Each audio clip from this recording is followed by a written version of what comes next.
자, 이제 그럼 우리가 순서를 쭉 봤어요. 제일 첫 번째 현황 분석을 한다는데, 그 앞에 기획팀 조직 있잖아요. 요거는 굳이 순서에 이제 잘 넣지 않아요. 왜냐면 여러분들이 이제 보건소에 발령을 받았다 그러면 내가 이제 기획팀인 거고, 내가 기획팀으로서 보건사업을 기획할 때 어떻게 하냐. 그래서 현황 분석부터 쭉 보통 이렇게 이어진다라고 보시면 되고요.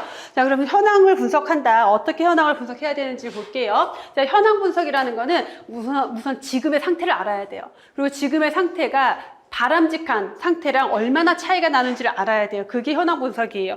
그래서 제가 아까 OT 할 때도 여러분들 오늘 공부 딱 시작하는 사람들, 그 다음에 나와 차이 나는 나의 경쟁자는 면탈자, 이미 합격을 했던 경험이 있는 사람, 또는 아슬아슬하게 떨어진 사람, 이게 차이예요. 이 차이를 명확하게 알아야 돼요. 그래서 내가 거기에 그 차이를 극복해서 어떤 목표를 세우겠다, 목표를 만들고 그 목표를 달성하기 위해서 내가 어떻게 해야 되는지 이런 것들을 파악할 수가 있게 되는 거죠. 그래서 목표 달성을 위해서 해결할 게 뭔지, 문제는 뭔지, 문제를 해결한 조직사회가 어떤 능력을 가지고 있는지, 이런 모든 것들을 조사하는 것을 현황 분석이다라고 보시면 돼요. 그래서 현황 분석을 왜 해야 되냐? 우선 기획을 할 때 우리가 뭔가 우선순위를 결정해서 문제를 설정했잖아요. 그럼 그 문제를 찾아내기 위해서는 현황 분석이 당연히 이루어져야 되겠죠. 그래서 기획의 대상이 되는 건강 문제를 찾기 위해서 현황을 분석하고, 그 다음에 그 문제를 해결하기 위한 능력이 있는지도 파악을 해야 돼요. 지역사회가. 그래서 지역사회나 보건의료기관이 가지고 있는 문제 해결 능력, 그 문제 해결 역량을 갖추고, 만약에 역량이 없다, 그럼 그 역량을 키우기 위한 어떤 사업이 들어가야 되겠죠. 자, 보건사업 에 대한 평가를 위한 기초 자료를 확보한다. 그래서 사업을 평가한다라고 하는 것은 우리가 자료를 수집한 다음에 지금 이런 상태고 목표는 이만큼이야. 그러면은 이 목표를 달성했는지 못했는지를 평가를 하게 되겠죠. 자, 그런 기초 자료로 현황 분석이 사용이 된다라는 거고, 자, 지금 환경이 보건사업에 어떤 영향을 미칠지까지도 현황 분석을 통해서 우리가 확인할 수 있습니다. 그래서 현황 분석의 내용은 크게 4가지. 지역사회의 건강 수준 확인하고요. 지역사회가 가지고 있는 관심과 장점, 그다음에 그 지역에 있는 보건 체계, 그리고 환경과 관련된 것들을 분석하게 돼요. 4가지죠. 자, 지역사회 건강 수준이라고 하는 것은 우선 기본적으로 인구 사회학적 특성을 알아야 돼요. 그러면 인구 사회학적 특성이라는 건 뭐예요? 노인 인구는 얼마나 있고, 젊은 사람은 얼마나 있고, 근로자는 얼마나 있고, 영유아는 얼마나 있고, 이런 것들이겠죠. 자, 그 지역사회가 가지고 있는 건강 수준이 어떤지, 주민들의 건강 수준, 질병으로 인한 지출은 얼마나 큰지, 건강에 영향을 미치는 결정 요인들 뭐가 있는지, 그리고 건강 불평등 상황, 누군가에게는 어떤 혜택이 주어지고 누군가는 건강상 뭔가 불이익을 당하고 있거나 이런 것들을 파악을 하고요. 자, 지역사회 주민들이 주로 관심을 가지고 있는 건강 문제가 뭔지, 또는 이 지역사회는 어떤 장점을 가지고 있는지, 그리고 지역사회에서 하고 있는 보건 사업이 있겠죠. 그 사업의 현황이라던가 지역에 있는 보건의료기관들이 가지고 있는 문제 해결 능력, 이런 것들을 평가를 하게 돼요. 자, 건강 문제와 해결 능력에 영향을 미치는 환경의 변화도 있을 거예요. 그래서 환경의 변화도 파악을 해야 됩니다. 이 현황 분석에는 그래서 다양한 1차 자료나 2차 자료가 사용이 되는데, 1차 자료라고 하는 것은 사업을 기획하는 사람들이 직접 조사한 자료예요. 내가 지역 주민들을 대상으로 직접 조사한 자료를 1차 자료라고 하고요. 자, 요거 외에도 그냥 국가 차원에서 이루어지는 조사 자료들, 국민건강영양조사라던가 또는 지역사회 차원에서 법적으로 이루어지는 지역사회 건강실태조사라던가 뭐 이러한 자료들, 행정자료들, 이런 것들을 갖다 쓸 수가 있어요. 요거를 2차 자료라고 하는데, 어쨌든 1차 자료나 2차 자료를 활용하게 된다라는 거.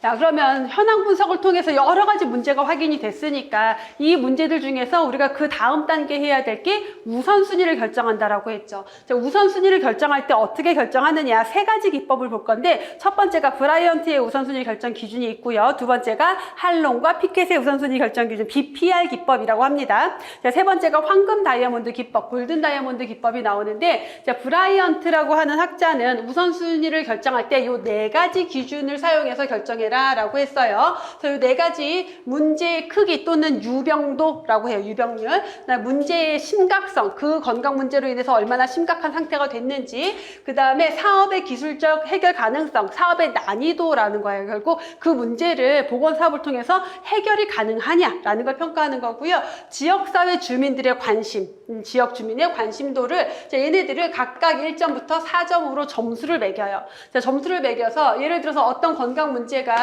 자, 뭐 예를 들어서 고혈압이다. 문제의 크기는 3인데 심각성은 1이고 사업의 해결 가능성은 2고 주민의 관심도는 3이다. 그럼 얘네들을 다 곱해요. 그래서 얼마가 나오겠죠. 자, 당뇨병이에요. 자, 문제의 크기는 2인데 문제의 심각도가 4고 뭐 해결 가능성은 3이고 그다음에 주민의 관심도가 4다. 여기다 이렇게 다 얘네들을 곱해요. 그럼 어떤 값이 나오겠죠. 자, 요게 당연히 크겠죠. 이런 식으로 다 곱해서 값이 제일 큰 게 우선순위가 가장 높아라고 하는 아주 심플한 방법이죠.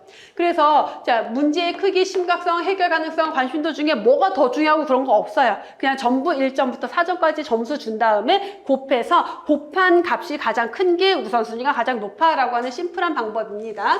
그래서 측정 방법이나 상대적 우선순위를 제시하지 않았다라는 거예요. 무슨 말이냐면 상대적 우선순위라고 하는 것은 문제의 크기가 더 중요해 또는 주민의 관심도가 더 중요해 이런 게 없다라는 거예요. 점수가 1점부터 4점으로 똑같으니까. 자, 측정 방법, 심각도를 어떻게 측정할 건데 그다음에 뭐 해결 가능성은 어떻게 측정할 건데 요거를 제시를 해주지 않았다라는 거예요. 않았다라는 거. 그래서 측정 방법이나 상대적 우선순위에 대해서는 언급하지 않았다.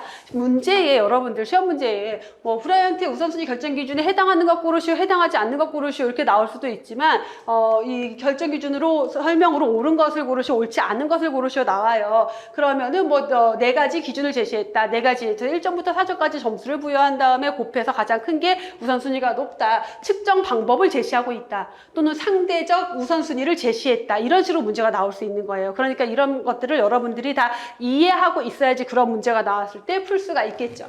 자, 할론과 피켓의 우선순위 결정 기법이라고 하지만 요거는 그냥 일반적으로 BPR 기법이라고 해요. 또는 BPRS 시스템이라고 해서 BPRS 또는 BPR 기법 이렇게 표현을 합니다. 그래서 이 BPR 기법은 A 플러스 2B 곱하기 C라는 공식을 제시하고 있어요. 이 공식이 되게 중요해요. 나누기 3이 있는데 나누기 3은 그냥 숫자 값을 줄여주기 위한 거지 우선순위의 결정 영향을 미치진 않아요. 그래서 별로 의미는 없고 어쨌든 A 플러스 2B를 한 다음에 곱하기 C를 하는데 A는 뭐다? 문제의 크기, B는 문제의 심각성, C는 사업의 효과성 이렇게 세 가지를 제시를 하고 있어요. 자, 문제의 크기는 만성질환은 유병률로 측정하고요. 급성질환은 발생률을 사용해서 측정을 하래요. 그래서 점수를 0점부터 10점까지 부여하게 됩니다. 자, 문제의 심각성은 그 문제가 얼마나 긴급한지, 중증도는 얼마나 높은지, 경제적, 사회적 손실은 어떤지 이런 것들을 고려해서 마찬가지로 0점부터 10점까지 점수를 부여해요. 자, 사업의 효과성은 과학적 근거를 바탕으로 문제가 해결 가능하냐, 사업을 통해서 문제 해결이 가능한지를 마찬가지로 0점부터 10점까지 부여를 해요. 그래서 만약에 이제 A라는 건강 문제에 대해서 문제의 크기는 3이고 심각성은 4고 사업의 효과성은 2다 라고 하면은 요걸 어떻게 3 더하기 2 곱하기 4 여기다가 곱하기 2를 해서 결과값을 만들어낸다라는 거예요. 자, 이렇게 계산을 하게 되면은 자, A라는 문제가 이렇게 있고요. 자, B라는 문제는 예를 들어서 문제의 크기가 10이고 그다음에 문제의 심각도도 10인데 사업의 효과성이 0이에요. 자, 그럼 얘는 어떻게 돼요? 10 더하기 20 곱하기 0이 되니까 0이 돼요. 그 말은 뭐냐면 효과가 없으면은 얘는 그냥 아무 의미가 없는 사업이라는 거예요. 그래서 누가 영향을 가장 많이 미치겠어요? 세 가지 중에? 효과성이 영향을 가장 많이 미치겠죠. 문제의 크기는 0부터 10인데 문제의 심각도는 곱하기 2를 했으니까 문제의 크기보다는 심각도가 중요하고 심각도보다는 효과성을 더 중요한 가치로 보고 있다라는 거겠죠. 만약에 문제의 크기가 빵이다. 빵이 나올 리는 없겠지만 빵인데 심각도가 예를 들어서 뭐 2고 여기가 10이다 라고 하면은 얘는 그래도 어쨌든 큰 값이 나온단 말이에요. 0 더하기 4 곱하기 10이 돼버리니까 40이나 나오잖아요. 그래서 사업의 효과성이 가장 크게 영향을 미친다라고 보시면 됩니다. 자, 이렇게 해서 결정을 하게 되는데 하나가 더 있어요. OPR이라고 해서 총괄적 우선순위 결정 기준이라고 하는데 이제 기본적으로 A 플러스 2B 곱하기 C 아까 했던 거 그대로 나오죠. 자, 거기에다가 D라는 걸 곱해줘요. 자, 이 D라는 건 뭐냐면은 펄 팩터라고 해서 사업의 적정성, 경제성, 수용성, 자원 확보성, 그 다음에 적법성을 가지고 0점 또는 1점을 부여해요. 요 밑에 다시 나오는데 자, 이게 뭐냐면 BPR로 계산을 한 다음에 이게 정말 실현 가능한 사업일까? 요 실현 가능성 여부를 평가하기 위해서 펄 팩터라는 걸 하나 더 곱해주는 거예요. 그래서 펄 팩터는 자 업무 범위가 적절하냐, 사업의 적정성을 얘기하고요. 이코노믹이니까 경제적으로 타당한 사업이냐, 그다음에 어셉터빌리티 수용성, 사람들이 받아들일 수 있는 수용 가능한 사업이냐, 그다음에 리소스이즈는 뭐예요? 자원이 풍부하냐, 이 사업을 하기 위한 자원은 충분한지. 자, 리갈리티는 뭐예요? 법적으로 문제가 없는지를 보는 거예요. 얘네들을 각각 0점 아니면 1점을 부여를 해요. 모두. 그래서 만약에 모두가 1점이 나왔다. 그럼 얘네는 다 더해도 1이죠. 곱하면 1이에요. 1을 곱해요. 그러니까 점수에는 영향을 미치지 않아요. 근데 만약에 이게 나머지는 다 되는데 자원이 불충분해. 1점, 1점, 1점, 0점, 1점이에요. 다 곱하면 0이 되겠죠. 그럼 여기다 0을 곱하니까 값이 0이 돼버려요. 무슨 말이에요? 실현 가능성이 없다라는 거예요. 자원이 없어서. 그래서 이 펄 팩터라고 하는 것은 DPR 계산하고 난 다음에 사업의 실현 가능성 여부를 판단하는 것, 또는 우선순위가 쉽게 드러나지 잘 안 드러날 때 요걸 하나 더 적용하는 거다라고 보시면 되고요. 원래는 브라이언트 기준 DPR 기법에서 거의 시험 문제가 나오다가 이제 최신 경향으로 골든 다이아몬드, 바로 다음에 나는 골든 다이아몬드가 최신 경향으로 해서 꽤 자주 나오다가 최근에는 이거 펄 팩터가 문제로 한 2번 나왔어요. 그래서 앞으로는 얘가 조금 더 출제가 될 것 같으니까 이 5가지 기준 잘 알아두셔야 되겠고요. 자, 골든 다이아몬드 방법, 황금 다이아몬드 방법이라고 하는데, 이게 미국 메릴랜드주에서 처음 개발해서 시행했던 방법이에요. 그래서 얘는 보건 지표의 상대적 크기와 변화의 경향을 이용한다라고 하는데, 그림으로 먼저 보시면은 이거 그림 잘 보이시나요? 여러분들 교재에 있는 그림입니까? 교재에서 같이 보시면 되고요. 이게 오히려 더 안 보이네. 여기 이렇게 다이아몬드가 이렇게 있고 이렇게 나뉘어져 있는 거죠. 이렇게 세 칸. 이렇게 해서 우리 지역이랑 그러니까 메릴랜드주랑 미국 전체를 비교한 거예요. 그래서 메릴랜드주의 저체중 출산율이랑 미국 전체의 저체중 출산율을 비교를 해봤더니 메릴랜드주가 저체중 출산율이 너무 높아. 또 유방암 발생률이 너무 높아요. 그러면 요 첫 번째 칸에 들어가요. 요 첫 번째 줄에 들어가는 거고요. 그 다음에 과거 5년간의 변화를 좀 살펴봤어요. 근데 과거 5년 동안 더 안 좋아졌어. 나빠졌어. 그럼 요 줄에 들어가는 거예요. 그래서 이 유방암, 저체중 출산, 타살 같은 경우는 미국 전체랑 비교해도 안 좋고 과거 5년간의 변화 경향을 봐도 안 좋아요. 그럼 요 첫 번째 들어가고요. 자, 에이즈는 어때요? 미국 전체랑 비교했더니 안 좋아, 우리가. 근데 과거랑 비교했더니 비슷해요. 변화가 별로 없어요. 자, 영아 사망률. 미국 전체랑 비교했더니 비슷해. 미국 전체의 영아 사망률이나 메릴랜드주의 영아 사망률이나 비슷한데 과거의 변화 경향을 봤더니 안 좋아졌어요. 그럼 여기 들어가는 거예요. 자, 이렇게 쭉 내려가게 되면은 요 첫 번째 칸은 뭐예요? 다른 전체 지역보다도 안 좋고 과거보다도 안 좋으니까 얘가 우선순위가 가장 높은 1순위가 되는 거고요. 여기가 2순위, 여기가 3순위, 4순위, 5순위가 되는 거예요. 자, 요렇게 하는 방법을 황금 다이아몬드 방법이라고 합니다. 그래서 다시 이론으로 보시면은 그래서 보건지표의 상대적 크기,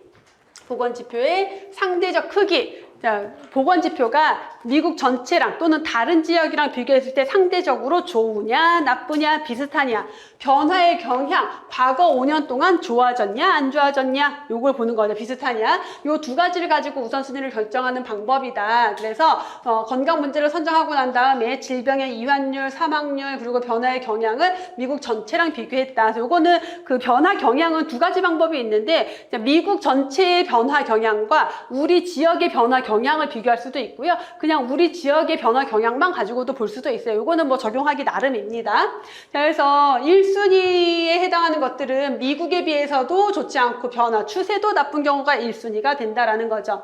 그래서 이 골든 다이아몬드는 자치단체별로, 그러니까 지역별로 건강지표 확보가 가능하고, 고혈압 유병률, 영아 사망률, 유방암 발생률 이런 것들 확보가 가능하고, 그게 계속 누적이 되어 있으면 과거 추세를 알 수가 있겠죠. 자, 요것만 있으면 쉽게 우선순위를 정할 수 있는 방법이면서 형평성을 추구하는데 매우 적합한 방법이다. 자, 왜 얘는 앞에서 BPR 기법이나 브라이언트의 우선순위 결정 기준에는 형평성이라는 개념이 없어요. 그 말은 뭐냐면 형평성이라고 하는 것은 다른 지역과 우리 지역을 비교했더니 우리가 뭐가 안 좋아. 그래서 그걸 맞추려고 하는 거라고 생각하시면 돼요. 그래서 형평성을 추구할 수 있는 방법이 황금 다이아몬드 기법이다라고 보시면 됩니다. 그래서 넘어갈게요. 네, 이렇게 해서 우선순위를 결정을 했어요. 그 다음에 뭘 해야 된다? 우선순위 결정했으니까 이제 우리가 해결해야 될 문제가 결정이 된 거죠. 그러면 목표를 설정한다라고 했습니다. 그래서 목표를 설정하는데 우리가 흔히 목적과 목표를 좀 구분해 보면 목적이라고 하는 거는 조금 더 궁극적으로 달성하고자 하는 것을 궁극적인 이제 목적이라고 보시면 되겠고, 목표는 그 목적을 달성하기 위한 구체적인 어떤 기준이라고 보시면 돼요. 그래서 목표와 목적을 구분할 수가 있겠고, 목표가 갖춰야 할 기준 스마트. 자, 여기 목표에서는 거의 요 스마트 5가지 해당하는 것, 해당하지 않는 것 고르쇼, 이런 문제가 거의 대부분 나왔습니다. 그래서 스페시픽, 목표는 구체적이에요. 이거 여러분 공부와 관련된 목표를 세울 때도 그래요. 목표는 우선 구체적이어야 돼요. 그래서 제가 아까 여러분들 합격, 이게 아니라 합격해서 구체적으로 뭘 할지 생각하라고 했죠. 근데 이거는 이제 여기는 조금 다르죠. 사업에서의 목표이기 때문에 목표를 구체적이라고 하는 거는 그래야지 조금 이제 우리가 어떤 걸 달성해야 되고 달성했는지 못했는지를 알 수가 있겠죠. 그래서 목표를 구체적으로 하고 미저러블, 측정이 가능해야 돼요. 왜 측정이 가능해야 되냐? 그래야 평가가 가능해요. 예를 들어 여러분들이 내가 다이어트를 할 거야. 그럼 목표를 세우잖아요. 나 그냥 살 뺄 거야. 그래서 성공해서 못했어? 기준이 없는 거죠. 그래서 구체적으로 측정 가능하게 어떻게 몇 킬로 뺄 거야. 내가 3kg를 뺄 거야, 뭐 5kg를 뺄 거야가 되는 거죠. 그래야지 5kg 목표 달성했어가 되는 거죠. 측정이 가능해야 되고요. 뭐 사업 목적에 부합되는 적절한 목적이어야 된다, 목표여야 된다는 거고, 실현 가능한, 합리적인, 실현 가능한 목표여야 된다, 리저너블이고요. 그 다음에 내가 5kg를 그래서 언제까지 뺄 건데? 나 6개월 동안 5kg 뺄 거야. 이렇게 타임 리밋을 가지고 있어야 돼요. 기한을 지니고 있어야 된다라는 거. 자, 5가지 목표가 갖춰야 할 기준이고요. 자, 목표를 기술할 때 다음 5가지 사항을 포함한다라고 하는데, 우선은 우리가 보건 사업을 통해서 무엇을 그러니까 건강 문제를 어떻게, 위험 요인을 어떻게 없애든지, 그러니까 그 목표의 대상이 무엇인지가 들어가야 되고, 기한이 항상 들어가야 돼요. 언제까지, 어느 지역에서 누구를 대상으로 어느 수준의 목표를 달성할 것인지 가 목표에 들어가야 된다라는 겁니다.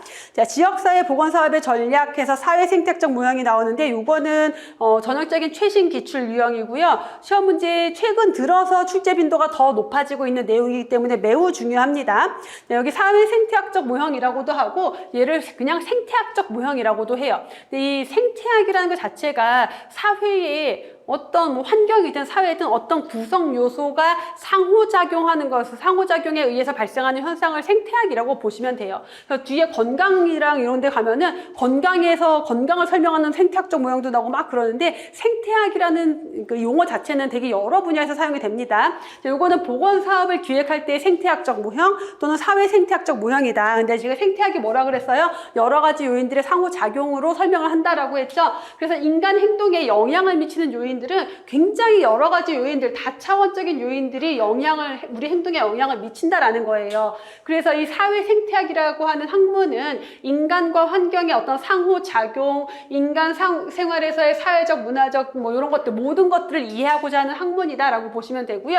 결국은 개인과 환경, 건강 사이에서 이런 상호 관계를 이해하고, 그러면은 이걸 이해했으니까 뭘 해야 돼요? 보건 사업을 할 때 이 상호작용에 영향을 미칠 수 있도록 그 사업을 계획을 해야 되겠죠. 그래서 사회생태학적 모형은 개인이나 집단의 행동들, 개인의 어떤 행동이나 집단의 행태들, 건강 행태 이런 것들은 개인적인 요인, 개인 간의 관계라든가 1차 집단, 조직 요인, 지역사회 요인, 정책 요인, 이러한 다차원적인 요인들이 서로 영향을 미친다라는 거예요. 그래서 개인적인 차원으로는 요런 사업을 하고, 개인 간 관계와 관련된 사업으로는 요런 사업을 하고, 지역사회 요인은 요렇게 사업을 하고, 이런 것들을 다 구체적으로 나눠서 사업을 한다라는 거죠. 각 수준에 영향을 미치는 전략을 다양하게 사용한다라는 거죠. 그래서 가장 핵심은 바로 요 표에 나오는 내용입니다. 자, 우리가 여러 다차원적인 요인들을 이렇게 개인적인 수준, 개인 간 수준, 조직 요인, 지역사회 요인, 정책 요인으로 구분을 한다라고 했고요.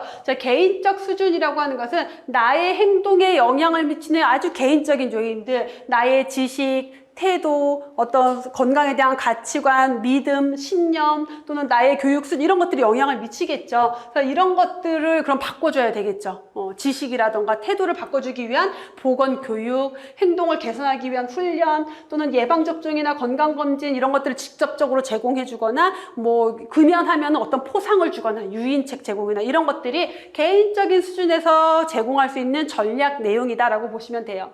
그럼 개인 간 수준이라고 하는 것은 내가 내 행동에 주변 사람의 영향을 많이 받죠. 특히 이제 남학생들 학생 때 항상 또래 집단의 영향을 되게 많이 받잖아요. 주변 친구들이 담배 피는데 나만 안 피면 뭔가 나만 약해 보이고 그러니까 그냥 허세로 피기도 하고 이런 것들 영향을 받죠. 자, 가족, 직장 동료, 친구를 포함한 주변의 사회적 관계망, 지지 시스템에 영향을 받는단 말이에요. 그럼 이런 것들의 어떤 전략을 통해서 보건 사업을 해야 되느냐. 자, 기존에 있는 네트워크들, 지들끼리 모임이 있으면 그 모임을 활용하거나 새로운 네트워크를 만들어요. 그래서 후원자나 동료 집단, 뭐 금연 모임이라던가, 그다음에 뭐 그 알코올 중독자들 모임이라던가 이런 것들을 새로 만드는 거죠. 자, 그리고 그들끼리 있는 어떤 모임이 있으면 그들의 지도자 이런 사람들을 활용할 수 있는 전략이 들어갈 수 있다라는 거고, 자, 조직 요인에서는 조직이라고 하는 것은 뭔가 어떤 목표를 달성하기 위해서 만들어져 있는 그 피라미드 조직 같은 것들, 뭐 공공 조직이나 회사나 이런 데들이 다 하나의 조직 체계를 가지고 있죠.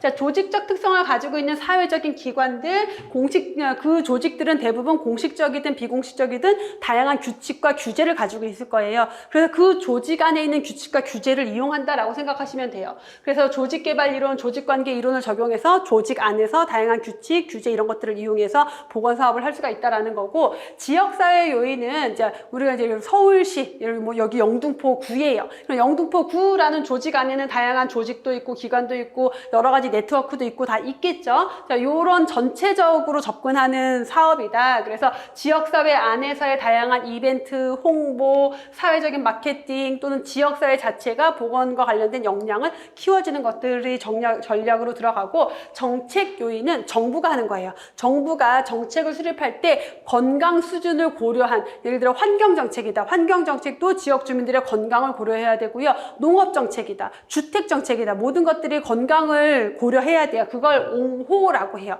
건강의 중요성을 널리 알리고 모든 정책에 건강을 베이스에 둬야 된다라는 걸 옹호라고 보시면 돼요. 자, 그런 정책을 개발해야 된다. 이렇게 전략이 이루어집니다. 그래서 이 전략 유형들 연결하는 문제가 당연히 시험 문제로 자주 나오고 가끔은 정의를 묻기도 해요. 그래서 정의와 전략 유형, 이 표에 있는 내용들 아주 중요하게 보셔야 됩니다. 자, 지역사회에서 보건사업을 성공적으로 수행하기 위해서 고려할 사항, 이거는 뭐 약간 윤리 도덕적인 거니까 가볍게 보셔도 되는데 보시면 여러분들이 아실 내용이고요. 자, 전략 개발에는 조직, 지역사회 문화, 역량, 환경 이런 모든 것들을 다 고려하고 지역사회의 지지, 협력도 확보하면 좋겠죠. 자, 지역사회 보건사업할 때 전략은 당연히 보건사업에도 과학적 근거가 있어야 되고요. 자, 기존의 사업이 실패했다. 그럼 왜 실패했는지, 성공했다. 왜 성공했는지를 고려해서 다음에 보건사업을 기획해야 되고, 자, 전략과 보건사업의 전략, 조직의 비전, 목표 이런 것들이 논리적으로 일관성이 있어야 되고요. 자, 사업을 어떤 하나하나의 보건사업을 단독적으로 수행하기보다는 여러 가지 사업들이 같이 연합되었을 때 조금 더 시너지 효과가 있는 사업의 성공 가능성이 높다라는 거고, 자, 사업의 규모, 지속성도 어느 정도는 보장이 되어야 되겠고요. 전략, 평가, 보상 이런 것들이 다 연계가 되어야 한다. 그래야지 성공 가능성이 높아진다라는 내용입니다. 자, 이렇게 해서 사업을 기획했으니까 뭔가 진행을 했겠죠. 자, 사업을 쭉 시행하고 난 다음에는 평가를 하게 돼요. 그래서 자, 보건사업에서 평가의 목적이라고 하는 거는 보통 기본적으로 평가라고 하는 건 뭐예요? 목표를 달성했는지 못했는지를 평가하는 거다. 그래서 목표를 어느 정도 성공적으로 달성했는지를 결정하는 것을 평가라고 합니다. 자, 보건사업의 평가 목적은 의사결정할 때 도움을 준대요. 왜 그럴까요? 보건사업을 기획하거나 관리하는 사람이 나중에 보건사업에 대해서 의사결정할 때 도움을 준대요. 평가가. 왜? 실패했어. 왜 실패했는지도 평가를 해야 되겠죠. 그럼 다음 사업을 할 때는 이런 것들을 보완을 해야 되겠죠. 이런 데에 영향을 준다라는 거예요. 그래서 도움을 주고 사업 목표를 성취하는 데 효율성도 높이고 조금 더 효과적이고 효율적으로 사업을 수행하게 한다. 평가가 있어야 뭔가 조금 더 사업의 효율성이 높아진다라는 거죠. 자, 그래야지 기존의 사업 활동도 개선하고 향상할 수가 있고 사업에 있어서 자원 분배도 예측하는 데 평가가 필요하다라는 겁니다. 그래서 평가의 목적을 명확하게 해야 되고요. 그 다음에 평가를 할 때도 여러 가지에 대한 우선순위를 좀 둘 필요가 있다라는 거예요. 그래서 평가는 분명한 목적이 제시되어야 합니다. 그래서 중요한 거 평가의 원칙입니다. 평가의 원칙이 나오는데 이게 한 2번 정도 시험 문제 나왔던 것 같아요. 별로 어려운 내용은 아닌데 우선 보건사업의 평가 원칙, 명확한 목적 아래 시행이 되어야 한다. 그래서 평가라는 행위 자체도 뭘 평가할지 구체적인 목적을 잡아놓고 목적 아래 평가가 시행이 되어야 하고요. 자, 이 사업과 관련된 모든 사람들이 같이 포함이 돼야 돼요. 그래서 계획에 관련된 사람, 사업에 참여한 사람, 평가에 영향을 받을 사람, 이런 사람들이 다 같이 평가를 해야 된다라는 거고요. 자, 사업의 전 과정에 걸쳐서 지속적으로 행해져야 된다. 자, 우리가 보건사업을 하고 난 다음에 평가를 하는 게 아니라 어떻게 해요? 보건사업을 하기 전부터 진단평가, 그러니까 현황을 분석하는 것부터가 사실은 평가 과정이에요. 그래서 사업을 계획하기 전에도, 사업을 계획한 다음에도, 진행하는 과정에도, 사업이 끝난 다음에도 평가가 이루어져야 된다는 거고, 평가에 대한 기준이 명확하고 객관적이어야 하겠고요. 그래서 사업 기획 단계부터 최종 결과까지가 포괄되어야 한다. 결국은 전 과정에 지속적으로 이루어져야 된다는 거, 장점과 단점이 둘 다 지적이 되어야 하고요. 자, 평가라는 것도 미래지향적이면서 활동 중심적으로 시행이 되어야 합니다. 자, 목표를 달성하는데 만약에 발생하는 문제가 있었다. 그럼 그 문제도 기술하고 그 문제를 해결하기 위한 방안도 마련해야 되겠고, 자, 사업의 그 결과가 이후 사업에 반영이 돼야 된다. 그러니까 되먹 피드백이 돼야 된다라는 거예요. 그래서 아까 평가라고 하는 것은 그걸로 끝이 아니라 다음 사업의 의사결정을 지원한다라고 했죠. 그렇게 반영이 되어야 한다라는 거고, 결국 그게 의사결정을 돕는 핵심적인 과정이 된다라는 거죠. 자, 습득의 경험 자료를 사용해야 된다. 이것도 같은 맥락인데 결국은 우리가 해봤잖아. 경험을 해봤으니까 요런 문제가 있더라. 요런 것들이 좋더라. 이런 것들이 자료가 돼서 다음 사업에 다시 반영이 되어야 하겠고요. 자, 사업 평가의 방법, 결과 보고서 이런 것들이 누가 봐도 알 수 있게끔 쉽게 작성이 되어야 한다라는 거. 자, 보건사업 평가의 내용. 먼저 서비스, 그러니까 얼만큼의 서비스가 제공이 되었냐, 서비스의 노력이라던가 서비스의 성취도, 그래서 그 사업을 통해서 어떤 변화가 있었는지를 평가를 합니다. 서비스의 성취도를 중간 산출과 최종 산출로 구분을 할 수가 있는데, 중간 산출 같은 경우는 그러니까 목표 달성, 그러니까 그냥 심플한 목표 달성 정도로 생각하시면 돼요. 그래서 금연 교육을 몇 명이 이수했느냐, 예방접종을 몇 명이 시행했느냐, 이건 요 정도 보시면 되겠고, 최종 산출은 뭐겠어요? 그렇게 해서 금연율이 얼마나 높아졌느냐, 더 궁극적으로 가면은 폐암 발생률이 얼마나 낮아졌느냐, 이렇게까지 갈 수가 있겠죠. 질병의 유병률, 발생률까지도. 그래서 중간 산출은 사업의 실적, 적절성, 이런 것들을 평가하는 것, 사업이 계획대로 진행이 됐는지. 그래서 우리가 금연 교육 100명을 목표로 했는데 98명이 이수했다, 120명이 이수했다, 이런 것들이 들어갈 수가 있겠죠. 자, 보건사업 평가 내용, 그리고 서비스의 노력, 성취도의 비율도 평가를 한다. 그래서 자, 이 노력과 성취도의 비율이라고 하는 것은 투입 대비 결과, 그러니까 투입 대비 산출이 얼마나 좋으냐. 우리가 이만큼을 노력을 했는데 결과가 너무 적으면은 효율성이 떨어지는 사업이죠. 그래서 통상적으로 효율성 평가라고 생각하시면 돼요. 그래서 그러니까 노력이라고 하는 것은 이제 들어간 예산, 인력, 시간 이런 것들입니다. 그래서 이런 거 대비 결과가 얼마나 많으냐, 적으냐라는 개념인 거고요. 사업의 성공에 영향을 준 요인, 실패에 영향을 준 요인 이런 것들을 모두 분석을 해야 된다라는 거죠. 그래서 목적 달성에 긍정적으로 영향을 준 요인도 있을 거고요. 부정적으로 영향을 준 요인도 있을 거예요. 이런 것들을 다 찾아내서 평가를 하고 다음 사업에 반영을 해야 되겠죠. 자, 평가의 방법에 서치만의 평가 기준이랑 미국 공중보건협회의 평가 기준이 나옵니다. 자, 여기에 5개가 이렇게 있다 보니까 여러분들이 헷갈려요. 헷갈린데 우선은 주로 시험 문제는 서치만 평가 기준이 나와요. 그러니까 출제 빈도가 되게 높은 건 아니지만 몇 번 출제가 됐는데 서치만 평가 기준이 나왔고, 주로 이제 그러니까 심플하게 나올 때는 다음 중 서치만의 평가 기준에 해당하는 것을 모두 고르시오, 해당하지 않는 것을 고르시오, 이렇게 나와요. 그러니까 이 둘을 먼저 구분을 해놔야 되겠죠. 쉽게 구분하는 방법. 미국 공중보건협회의 평가는 사업으로 시작이 돼요. 그래서 사업의 적합성, 사업 양의 충족성, 사업의 효과성, 사업의 효율성, 사업에 의한 부수. 그러니까 사업에서 이렇게 나온 게 미국 공중보건협회입니다. 자, 서치만은 업무량, 노력을 평가하고요, 성과를 평가하고요, 성과의 충족량, 효율성, 업무 진행 과정, 이렇게 평가를 해요. 자, 이렇게 그 구분하는 문제만 나오면 좋은데, 그렇게 최근 들어서는 이제 평가 내용들을 적어놓고 요거는 서치만 평가 기준 중에 뭐에 해당하느냐, 이런 문제도 출제가 됩니다. 그래서 각각의 내용을 아셔야 되겠죠. 업무량 평가다 또는 노력 평가다라고 하는 것은 실제 우리가 이 보건사업 목표를 달성하기 위해서 사업을 얼만큼 제공했느냐라는 거예요. 우리가 얼만큼의 노력을 했느냐. 그래서 사업의 활동량, 질을 포함하는 투입 에너지, 투입량을 의미한다. 그래서 결핵 환자 발견 사업을 하고 있어요. 그래서 엑스레이를 몇 명 찍었느냐.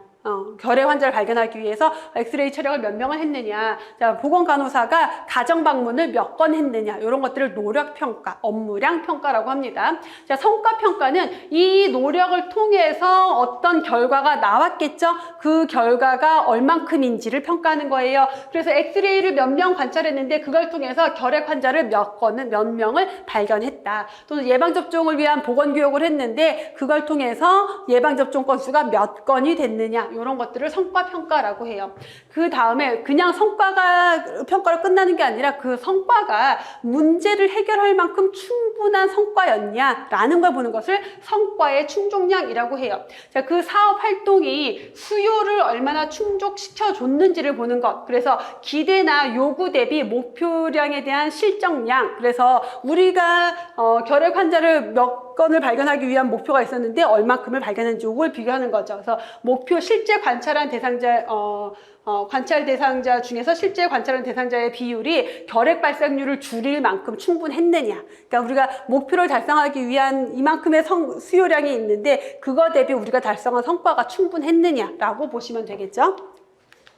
자, 효율성 평가는 이제 앞으로 우리가 효율성이라는 표현이 굉장히 많이 나옵니다. 자, 효율성은 투입 대비 산출이에요. 그러니까 우리가 얼만큼의 인력과 시간과 재정을 써서, 요게 투입이죠. 어떤 결과물이 나왔느냐, 유병률이 얼마나 줄어들었느냐, 당뇨병, 혈당 조절률이 얼마나 늘어났느냐, 요 비율을 보는 것을 효율성 평가라고 합니다. 그래서 자, 투입된 노력 대비 결과가 최대일 때 효율성이 높다. 우리가 투입 대비 산출이 많아야지 효율성이 좋다라고 하는 거죠. 자, 한 사람의 결핵 환자 발생을 예방하는 데 비용이 얼마나 들었는지를 평가하고요. 자, 그 비용이 그만큼의 가치가 있었는지를 평가하게 된다. 그래서 결핵 발생 예방에 든 비용이 2명의 결핵 환자 완치하는 데 드는 비용보다 더 들었다면은 사업이 별로 효율성이 없다라는 거예요. 왜냐하면 그냥 그러면은 결핵 환자 발견 사업 말고 결핵 환자 치료 사업에 돈을 쓰는 게 더 효율적이다. 이런 의미가 되는 거죠. 투입 대비 산출을 본다라는 거예요. 자, 그다음에 마지막으로 업무 진행 과정을 보는데, 업무 진행 과정은 사업이 진행되는 과정에서의 문제점을 파악을 해서 사업 성공이나 실패에 영향을 미친 요인들을 찾아내는 거죠. 결핵 발견 사업을 하고 있는데 결핵 발견을 위해서 사람들한테 막 홍보를 한 다음에 보건소에 오셔서 엑스레이를 찍으세요라고 이제 막 했어요. 그리고 사람들이 보건소에 가야 되잖아. 어쨌든 동네 보건소 어디 있어요? 어디 있는지 알아요? 우리 동네 보건소 어디 있는지 알아요? 못 가잖아. 그럼 어디 있는지 모르니까. 우리 동네 보건소 어디 있는지 아는 사람? 한 반 정도 돼요. 많이 하는 거야, 이 정도면. 그 보건소가 잘 알렸는지 아니면 근처에 있든지. 가는 방법. 가기 괜찮아요? 가기 괜찮으면 좋은데, 그다음에 보건소에서 무슨 사업 하는지 알아요? 몰라. 그러면은 못 가는 거예요. 그래서 결국 업무 진행 과정이라고 하는 것은 이런 것들이 사업의 성패에 영향을 준다라는 거예요. 그러니까 사람들이 보건 사업을 하는 건 알아. 근데 보건소가 어디 있는지 몰라서 못 갔어. 또는 보건소가 어디 있는지 알아. 근데 가는 길이 너무 복잡해. 교통편이 없어서 못 갔어. 또는 애초에 보건 사업을 뭘 하는지 몰라. 그럼 못 가겠죠. 이런 것들을 파악을 해서 문제 해결에 더 보완을 해야 되겠죠. 자, 네, 미국 공중보건협회의 평가 기준들이 나옵니다. 자, 사업에라고 했어요. 자, 사업이 적합하냐. 자, 여러 가지 문제가 있는데, 아까 우리가 여러 가지 문제 중에서 우선순위를 결정했잖아요. 그걸 얘기하는 거예요. 우리가 선택한 그 건강 문제가 정말 제일 우선순위가 높은 거였냐. 사업 선정의 정당성을 평가하는 거고요. 자, 사업 양의 충족성은 그 문제를 해결하기 위해서 우리가 얼만큼의 사업을 했는데, 그 사업의 양이 문제를 해결할 수 있을 만큼 충분한 양의 사업이었냐. 라는 걸 평가하는 거죠. 자, 사업의 효과성은 목표 달성했는지를 보는 것, 사업의 효율성은 마찬가지로 투입 대비 산출. 그래서 이 사업에 들인 비용 대비 결과가 충분하냐라는 거. 사업에 의한 부수적 효과는 우리가 어떤 사업을 할 때 생각하지 못한 다른 효과가 있을 수도 있어요. 근데 그게 부정적인 걸 수도 있고 긍정적인 걸 수도 있겠죠. 이런 부수적인 효과는 없었는지까지 보는 것을 사업에 의한 부수적 효과라고 합니다. 자, 그 다음에 평가 주체별로 구분을 하면은, 자, 조직 내부에서 평가하면은 내부 평가, 조직 외부에서 평가하면 외부 평가라고 할 수도 있겠고요. 자, 질적 평가와 양적 평가로도 구분을 할 수가 있는데, 질적 평가라고 하는 거는 이게 사업의 질이 얼마나 좋았느냐, 그러니까 사업의 질, 사업 자체 질을 보는 거고, 양적 평가는 단순히 뭐 발견 건수, 뭐 또는 발생 건수 이런 것들 숫자만 보는 거 정도로 보시면 되겠고요. 사업의 진행 단계별로 봤을 때 계획평가, 중간평가, 종합평가에서 우리가 평가는 사업의 진행의 전 과정에 걸쳐서 이루어져야 된다라고 했어요. 그래서 계획평가는 사업을 계획하기 위한 평가다라고 생각하시면 돼요. 그래서 사업 진행하기 이전에 계획이 잘 수립됐는지를 평가하는 거고, 중간평가는 사업이 계획대로 잘 진행되고 있는지를 평가하는 거, 종합평가는 이제 목표 달성했는지 여부를 평가하는 것을 종합평가라고 해요. 자, 투입, 산출, 모형별 구분인데, 자, 구조, 과정, 결과 평가라는 게 나와요. 이 구조, 과정, 결과는 앞으로도 뒤로 가면 이제 보건교육에서도 나오고 또는 뭐 의료기관 인증평가에서도 나오고 막 그러는데, 구조, 과정, 결과라고 하는 것은 구조 평가는 투입되는 자원을 평가하는 거예요. 과정은 사업이 진행되는 과정을 평가하는 거고요. 결과는 사업의 결과를 평가하는 거예요. 그래서 어떤 뭐 의료의 질을 평가하든 보건교육을 평가하든 보건사업을 평가하든 구조, 과정, 결과 평가 이렇게 진행이 되면은 구조 평가는 무조건 투입된 자원. 과정 평가는 사업이 진행되는 과정, 교육이 진행되는 과정, 의료 서비스가 제공되는 과정, 결과 평가는 그로 인한 결과물을 보는 거다. 그래서 구조 평가는 투입되는 인력이나 조직 구조, 시설, 장비, 재정 이런 모든 것들을 평가하는 거, 투입 자원을 평가하고요. 과정 평가는 사업이 계획대로 잘 진행되고 있는지 진행되는 과정을 평가하는 거. 결과 평가는 산출물, 효과, 영향 이런 것들을 평가한다. 근데 이네들을 조금 나눠 보면은 산출물이라고 하는 것은 그냥 그 사업의 아주 단편적인 효과, 결과물. 그래서 뭐 예를 들어 예방접종 건수, 보건교육 이수자 수 이런 것들이에요. 그래서 이런 것들이고, 효과는 그래서 사람들이 우리가 보건교육을 몇 명하게 시행할 것을 목표로 사업을 해서 몇 명이 교육을 이수했어요. 근데 사실 보건교육이라는 게 교육을 듣는 게 목적이 아니라 뭐예요? 교육을 듣고 뭔가 바뀌어야 되겠죠. 금연교육을 100명에게 했다. 그럼 100명이 이수한 거는 산출물이에요. 근데 그게 목표가 아니라 뭐예요? 그래서 그 사람들이 금연을 해야지. 그럼 단시일에 나타날 수 있는 지식의 변화, 실천율. 그래서 금연율이 얼마나 높아졌는지. 그래서 금연이 궁극적인 목표예요. 금연을 통해서 암 발생률을 낮추는 게 궁극적인 목표예요. 암 발생률을 낮추는 게 궁극적인 목표죠. 영향은 장기적인 효과, 그래서 건강 상태나 뭐 사회경제적 상태, 영아 사망률 감소, 폐암 발생률 감소, 암 사망률 감소 이런 것들로 생각하시면 돼요. 이게 영향에 대한 평가다라는 거. 자, 마지막으로 경제학적 평가 방법이 있는데 정신을 똑바로 차려야 돼요. 여기 최신 기출로 연구사문제에서 자주 나오다가 기술직, 보건직 이제 다 출제가 되고, 보건행정에서도 나오고, 여기에서도 나오는데, 요거 시험 문제로 최근 들어서 조금 더 자주 나오고 있어요. 그래서 뒤에 보시면은, 여기 앞에 연구사문제 기출표기 있죠? 근데 보시면 기술직, 도 있고 참고로 말씀드리면은 그냥 지역 이름만 있으면 그거는 그냥 보건직이라고 보시면 되고요. 보건직이 1년까지는 문제가 비공개로 지역마다 달랐었는데 2022년인가 23년부터 문제가 공개돼서 그냥 보건직으로 제가 표기하고 있거든요. 그래서 그 이전 2022년 이전에 지역명만 있으면 그거는 보건직 기출 문제인 거고, 기술직은 제가 의료기술 다 적어놨고 연구사는 연구사라고 적혀 있습니다. 근데 사실 나는 기술직이니까 보건직 거 안 봐도 돼, 나는 보건직이니까 연구사 거 안 봐도 돼, 아니에요. 어차피 다 서로 다 중복돼서 나옵니다. 이렇게 참고하시고, 자, 그래서 세 가지 기법이 있어요. 비용 효과 분석과 비용 편익 분석과 비용 효용 분석이 있는데, CEA라고 해요. 비용 효과 분석은 CEA. 자, 비용 대비 효과를 보는 거고요. 뒤에 넘겨보시면 CBA라고 해서 비용 편익 분석이 나옵니다. 네, 비용 편익 분석은 CBA라고 해요.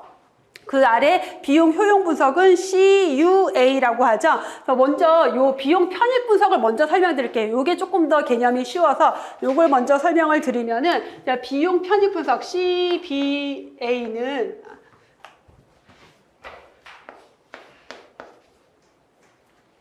코스트와 베네핏을 비교한다라는 거예요. 근데 셋 다 C자로 시작되죠. 코스트는 다 똑같아요. 코스트가 뭐예요? 돈이에요, 돈. 그래서 투입되는 돈, 화폐에 얼만큼의 돈을 들였을 때 사업이 얼마나 효과가 있는지를 경제성을 평가하는 건데, 자, 이 CBA 비용 편익 분석은 베네핏 편익이라고 하는 것을 화폐 단위로 환산해요. 자, 투입은 모두가 화폐예요. 투입은 모두가 화폐인데 결과가 달라지는데, CBA는 비용 편익 분석은 편익을 화폐 단위로 환산해서 계산을 한다라는 거예요. 자, 그러면 자, 고혈압 치료 사업과 당뇨병 치료 사업과 암 치료 사업이라는 세 가지 사업이 있어요. 자, 세 가지 사업을 우리가 고혈압 치료 사업에 100만 원을 투입을 했더니 결과를 화폐 가치로 환산해 봤더니 120만 원만큼의 효과 편익이 있더라. 당뇨병 치료 사업에 마찬가지로 100만 원을 썼더니 여기 200만 원 썼다고 해볼까요? 자, 200만 원을 썼더니 편익이 한 250만 원만큼의 편익이 있더라. 그다음에 암 치료 사업에 300만 원을 썼더니 500만 원만큼의 편익이 있더라 라고 나왔어요. 얘 세 가지 중에서 뭐가 제일 투입 대비 산출 경제성이 좋아 보여요? 뭐가 많이 남겼어? 암 치료 사업이 가장 많이 남겼죠? 그래서 이렇게 비교할 수 있는 게 비용 편익 분석이에요. 이거 이해되셨죠? 그래서 비용 편익 분석은 다양한 목적의 여러 가지 사업을 비교할 수 있어요, 없어요? 고혈압, 당뇨병, 암 서로 다 다른 목적이잖아요. 근데 얘네들을 다 비교할 수가 있어요. 왜? 결과가 화폐 가치로 표시됐기 때문에 비교가 가능한 거예요. 자, 여기까지 이해되셨어요? 자, 다음 비용 효과 분석, 앞에 있는 비용 효과 분석을 볼 건데, 자, 비용 효과 분석은 투입은 다 비용이에요. 근데 결과가 사업의 효과로 나와요. 산출물 단위로 나온다라고 하는데, 뭐냐면 고혈압 사업에 100만 원을 투입했더니 고혈압 유병률이 5%가 낮아졌대요. 당뇨병 치료 사업에 200만 원을 투입했더니 혈당 조절률이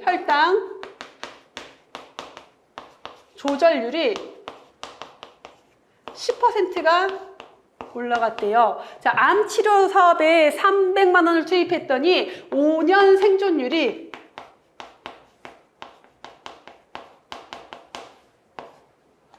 3% 증가했대요. 뭐가 제일 좋아요? 어떤 게 제일 투입 대비 산출이 좋아 보여요? 알 수 있어요, 없어요? 비교가 안 돼요. 고혈압 유병률 5% 낮아진 거랑 혈당 조절률 10% 높아진 거랑 5년 생존율, 암 환자 5년 생존율 3% 높아진 거, 얘네 셋 중에 뭐가 가장 좋다라고 우리가 평가할 수가 없어요. 왜? 애초에 목적이 다른 사업이거든요. 그러니까 비용 효과 분석은 서로 다른 목적의 사업을 비교할 수 있을까요, 없을까요? 없겠지. 결과가 비교가 안 되니까. 자, 그래서 보시면은 하나의 동일한 목표를 가지는 하나의 사업에 있어서 어느 대안이 가장 효과적인지를 보는 거예요. 무슨 말이냐면은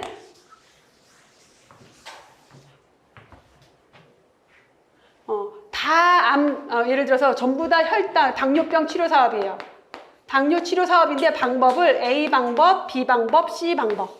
동일한 목적의 사업인데 방법만 다르게 한 거예요. 그래서 여기 100만 원, 여기 100만 원, 여기 100만 원을 썼더니, 자, A 방법으로 했더니 혈당 조절률이 2%가 증가했고요. B 방법으로 100만 원을 썼더니 혈당 조절률이 5%가 좋아졌고 C 방법으로 100만 원을 썼더니 혈당 조절률이 10%가 좋아졌대요. 뭐가 제일 투입 대비 산출이 좋아요? C가 제일 좋죠. 동일한 목적이기 때문에 비교가 가능한 거예요. 이게 뭐다? CEA, 비용 효과 분석, 이펙트를 보는 거다라는 거예요. 여기까지 이해되셨어요? 그래서 이런 방법이 있는 거고, 자, 마지막 비용 효용 분석은 얘는 보통 비용 편입과 비용 효과는 보건 사업보다는 약간 다른 환경 사업이나 뭐 다른 사업, 다른 공공 사업에 주로 쓰이는 경제성 평가 방법이고, 보건 사업에서 주로 쓰이는 거는 비용 효용 분석이에요. CUA라고 하는데 이번에 C는 다 코스트라고 했어요. 그러니까 어차피 얼만큼의 비용을 들여서 유틸리티라는 걸 뭘로 평가하냐면 건강 일수 혹은 질을 보정한 생존 연수, 질 보정 수명, 퀄리라고 해요. 요걸 결과로 봐요. 무슨 말이냐면은, 자, 마찬가지로 고혈압 사업, 당뇨병 사업, 암 치료 사업이에요. 자, 똑같이 100만 원, 200만 원, 요거 숫자 맞춰서 봅시다. 그냥 편하게. 100만 원, 100만 원을 들였어요. 자, 고혈압 치료 사업에 100만 원을 투입을 했더니 건강 수명이 1년이 늘어났어요. 1년이 늘어났어요. 당뇨병 치료 사업에 100만 원을 투입했더니 건강 수명이 2년이 늘어났어요. 암 치료 사업에 100만 원을 투입했더니 건강 수명이 3년이 늘어났어요. 누가 제일 투입 대비 산출이 좋아요? 알 수 없다. 암이 제일 좋다. 그죠? 이거예요. 왜 1년, 2년, 3년 비교돼요, 안 돼요? 되잖아. 똑같이 다 뭐니까? 건강 수명이니까. 건강 일수가 얼마큼 늘어나는 화폐 가치랑 같은 개념이 되는 거예요. 결과를 동일하게 맞춰놨기 때문에 서로 다른 목적의 사업도 비교가 가능해지는 거예요. 그래서 사업의 종류나 양 이런 것들이 동일할 필요가 없어요. 서로 다른 사업을 비교할 수 있는 게 비용 효용 분석이다라는 거예요. 이해되셨어요? 그리고 강의할 때는 항상 다 이해를 하는데 문제 풀면은 계속 몰라. 그래서 제가 이 세 가지 경제성 평가 방법은 매 수업에서 내용이 나올 때마다 정말 심혈을 기울여서 설명을 해드려요. 그래서 조금씩 이해도가 더 높아지고 있어서 아마 몇 번 제 수업을 들으신 분들은 이제는 너무 잘 알겠지. 너무 잘 알겠지. 그렇게 만들어 드릴 거니까 걱정하실 필요 없습니다. 자, 여기까지 해서 보건사업 평가까지 봤고요. 잠깐 쉬었다가 역사 내용 이어서 보도록 할게요.